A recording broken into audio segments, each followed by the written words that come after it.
Alright, so here we have our Blender project, and I just want to do a video on speeding up your renders. Now I'm just going to pick apart one topic, render regions. So I'm just going to run through the example and you'll see how it works. Okay, so here we have our model. It's a airplane engine model. And let's say the background of the model I don't want to render. I'm going to render on its own layer. So I'm just going to hide that. And I just want to render these blades here, okay? So I have the samples at 20 and I'm going to press F12 to run the render. So you can see now the render is running. It's pretty slow, and if you're doing an animation it's going to take a long time. And I'm actually doing this at 8K, so this is the entire frame size, right? That's not great, and you'll notice that with the CPU rendering, I'm not even trying this on GPU because my GPU wouldn't be able to handle it and it would just crash. But with the CPU, you can see the render boxes. It's taking time even on space that's not needed, right? So dead space. Even though there's nothing there, it takes time. And it's going to have to go through the entire area, like all the way around here. And we can go back to the model here and you can see that there is just nothing there, right? And it's going to take time going through the entire thing. That's pretty insane. It says it's going to take about 1 hour and 35 minutes on my computer here, so that's totally unreasonable, right? So I'm just going to exit this.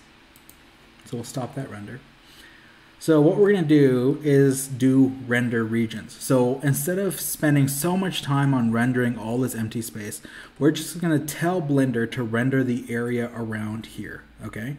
So the way to activate render region is you're going to go to the printer icon on the left here, or on the right side, sorry, left tab of this sort of section, output properties, and we're going to select render region, and this is of course in cycles.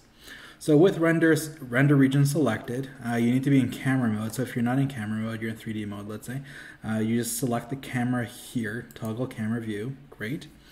And then what you're going to do is hit Control B. So Control B, and you're just going to select the area that you want rendered. So we'll just select it here, like so. Great. And that's selected. We'll re-render the frame, so hit F12 to render it. And now you can see that it's only going to render the area that you selected, and it's not going to bother going through all that dead space like before. And there you go. So it's finished the render, and it took like 15 seconds, and before the entire render was going to take like over an hour, right? Now, of course, you could sort of scale down the camera or whatever and just zoom in on what you want rendered. But if you want consistent sizes for easier compositing later, this is a really good solution, okay? So to speed up your renders, use render region. So that's all I have for you on that one. Thank you for watching.